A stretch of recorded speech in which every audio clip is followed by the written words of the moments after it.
Étudions maintenant ce qu'on appelle un prêtre. Qu'est-ce qu'un prêtre? Et un évêque, qu'est-ce qu'un évêque? À quoi ça sert? Et qu'est-ce que ça peut nous apporter dans notre vie chrétienne?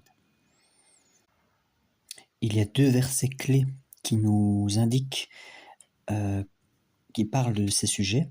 Le premier dans l'Apocalypse chapitre 1er où il est écrit « Jésus-Christ nous a lavés de nos péchés dans son sang et il nous a fait rois et prêtres pour Dieu son Père. » Et puis dans la première lettre de Pierre, chapitre 2, il est dit vous êtes posés sur lui, sur Jésus, comme des pierres vivantes pour former un édifice spirituel et un sacerdoce saint, afin d'offrir à Dieu des sacrifices spirituels qui lui soient agréables par Jésus-Christ. Donc, nous allons apprendre maintenant ce qu'est le sacerdoce, le sacrement de l'ordre, proprement dit. Toutes ces choses, vous allez voir que ça a une terrible origine biblique. Alors, le troisième et le plus élevé des ordres sacrés, c'est le sacerdoce. Ceux qui en sont revêtus sont désignés communément sous 2 noms distincts par les pères des premiers siècles. Tantôt ils sont appelés prêtres, d'un mot grec qui signifie ancien, et cela non seulement à cause de la maturité de l'âge, si nécessaire pour cet ordre, mais surtout à cause de leur savoir, de leur prudence et de la gravité de leurs mœurs. Car il est écrit, dans les livres de la sagesse, chapitre 4, « La vieillesse vénérable n'est pas celle qui se compte par le nombre des années et la longueur du temps, mais c'est la prudence qui est la vieillesse de l'homme, et la vie sans tache est une longue vie. » Donc la prudence et la vie sans tache, c'est cela qui fait vraiment quelqu'un d'expérimenté, plutôt que les cheveux blancs. Alors, je continue la lecture. Tantôt, on les nomme sacerdotes, mot latin qui veut dire ou qu'ils sont consacrés à Dieu, ou bien qu'ils administrent les sacrements, et qu'ils sont chargés de toutes les choses sacrées et divines. Mais comme les saintes lettres, les saintes écritures distinguent 2 sacerdoces, c'est-à-dire l'un intérieur et l'autre extérieur, il est nécessaire de les caractériser tous les 2, afin que les pasteurs, donc les prêtres, puissent expliquer aux fidèles de quel sacerdoce il est ici question. Ainsi, lorsqu'on dit des fidèles purifiés par l'eau du baptême qu'ils sont prêtres, eh bien, nous voulons dire que c'est un sacerdoce intérieur que l'on veut parler. Dans le même ordre d'idées, tous les justes sont des prêtres, eux qui ont l'Esprit de Dieu en eux et qui sont devenus, par un bienfait de la grâce, des membres vivants du souverain prêtre qui est notre Seigneur Jésus-Christ. En effet, ils immolent à Dieu sur l'autel de leur cœur des hosties spirituelles ou des offrandes spirituelles toutes les fois que, éclairés par la foi et enflammés par la charité, ils font des œuvres bonnes et honnêtes qu'ils rapportent à la gloire de Dieu. C'est pourquoi nous lisons dans l'Apocalypse « Jésus-Christ vous a lavé de vos péchés dans son sang, et il vous a fait roi et prêtre pour Dieu son Père. » Ah non, la lecture de Apocalypse, c'est pas « il vous a », mais c'est « il nous a ». Voilà. Et puis, c'est aussi ce qui a fait dire au prince des apôtres, Pierre, « Vous êtes posés sur lui comme des pierres vivantes, pour former un édifice spirituel et un sacerdoce saint, afin d'offrir à Dieu des sacrifices spirituels qui lui soient agréables par Jésus-Christ. » C'est encore pour cette raison que l'apôtre nous exhorte, dans la lettre aux Romains chapitre 12, à offrir à Dieu nos corps comme une hostie vivante ou un sacrifice vivant, sainte et agréable à ses yeux, et à lui rendre un culte spirituel. Enfin, longtemps auparavant, David avait dit, dans le psaume 50, « Le sacrifice que Dieu demande est une âme brisée et de douleur.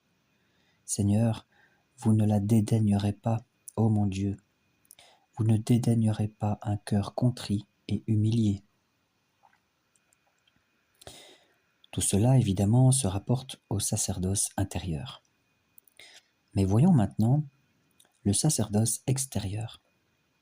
Il n'appartient pas à tous les fidèles, mais seulement à certains hommes qui ont reçu l'imposition des mains d'une manière légitime et qui ont été ordonnés et consacrés à Dieu avec les cérémonies solennelles de la Sainte Église et qui, par le fait, se trouvent dévoués à un ministère sacré et d'une nature toute particulière. Cette distinction des deux sacerdoces peut déjà se remarquer dans l'ancienne loi.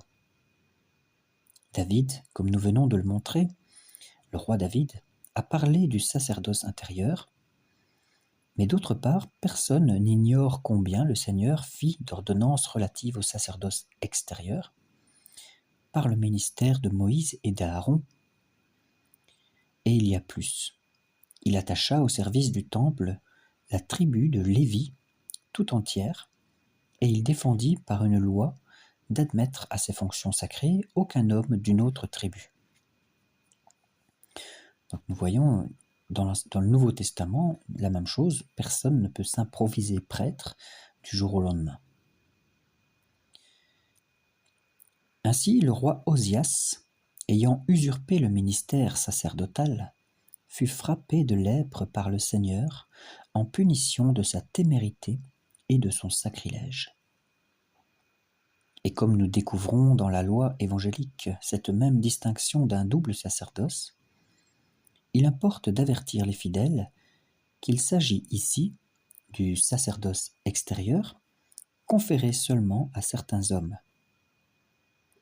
Lui seul, en effet, appartient au sacrement de l'ordre.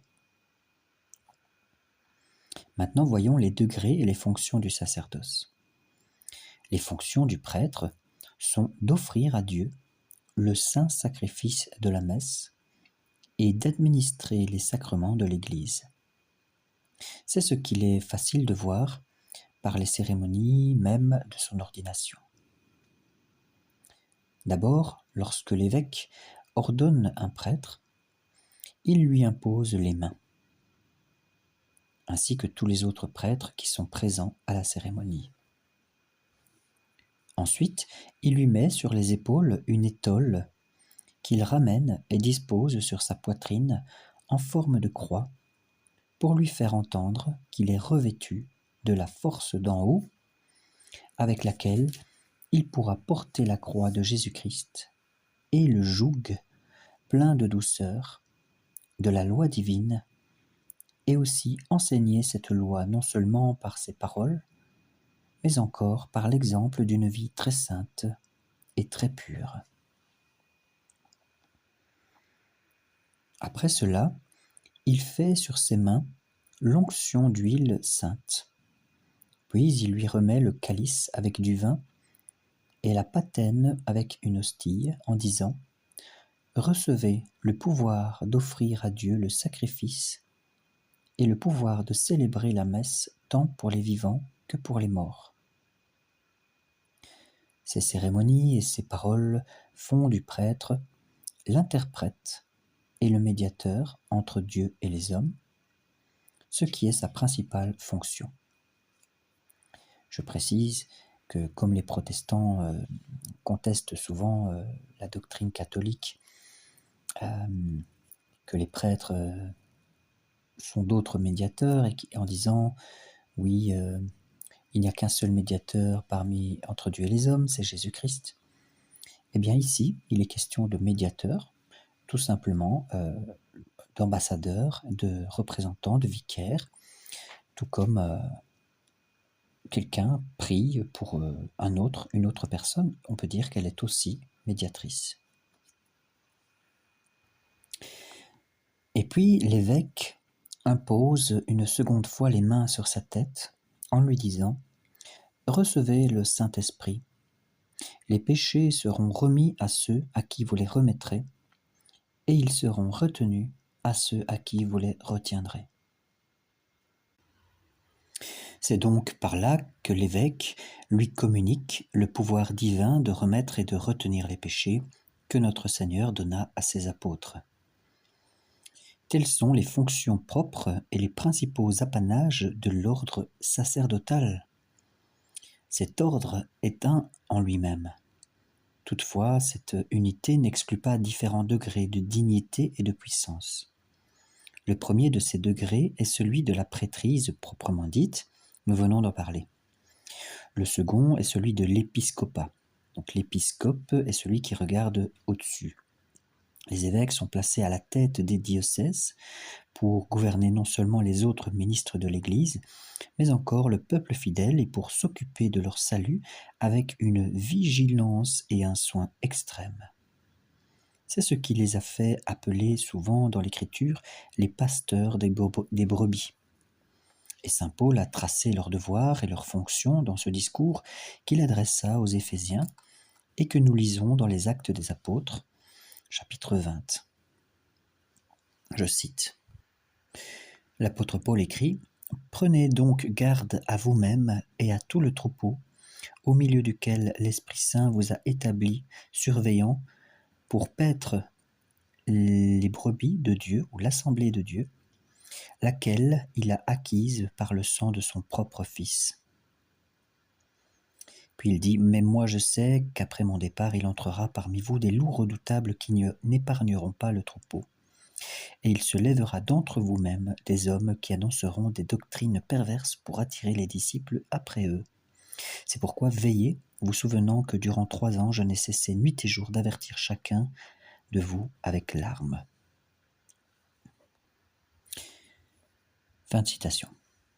Saint Pierre a donné aussi lui-même une règle toute divine pour l'exercice du ministère épiscopal, et si les évêques s'étudient à y conformer leur conduite, il est alors impossible qu'ils ne soient pas de bons pasteurs, et qu'ils ne passent pour tels. Enfin, les évêques s'appellent encore des pontifes. Nous allons comprendre pourquoi. Ce nom vient des païens. Oui, et alors ? C'est ainsi qu'ils nommaient les premiers de leurs prêtres. Et le 3e degré, donc je précise, le pontife, c'est ce qui fait pont. Hein. Le 3e degré est celui des archevêques. Ils sont à la tête d'un certain nombre d'évêques. Ils portent aussi le nom de métropolitains, parce que les villes dont ils sont évêques sont considérées comme les maires de la province. Leur dignité est plus élevée et leur puissance plus étendue que celle des évêques, quoique leur ordination soit absolument la même. Et puis il y a les patriarches, c'est-à-dire les premiers et les plus élevés des pères.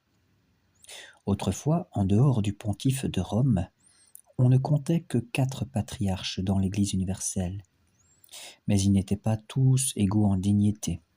Il y avait celui de Constantinople, bien qu'il n'eût obtenu cet honneur qu'après tous les autres, avait le premier rang à cause de la majesté de la capitale de l'Empire. Puis le second était celui d'Alexandrie, dont l'Église avait été fondée par saint Marc, l'évangéliste, et sur l'ordre du prince des apôtres, Pierre.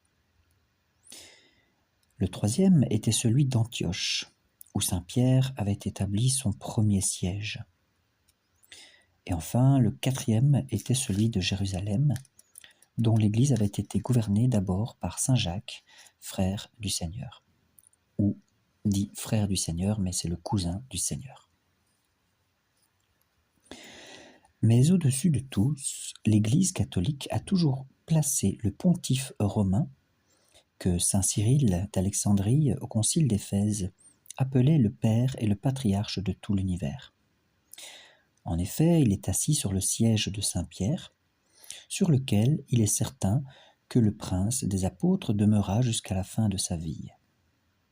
Et c'est pour cette raison que l'Église reconnaît en lui la primauté d'honneur et d'universalité de juridiction qu'il tient non des décrets des conciles ou d'autres constitutions humaines, mais de Dieu lui-même.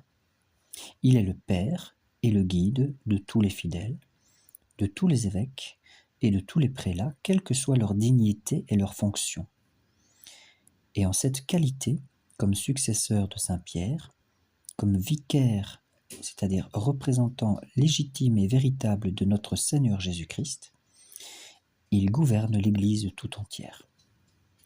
Un vicaire veut dire aussi un intendant, quelqu'un qui garde, un gardien du dogme.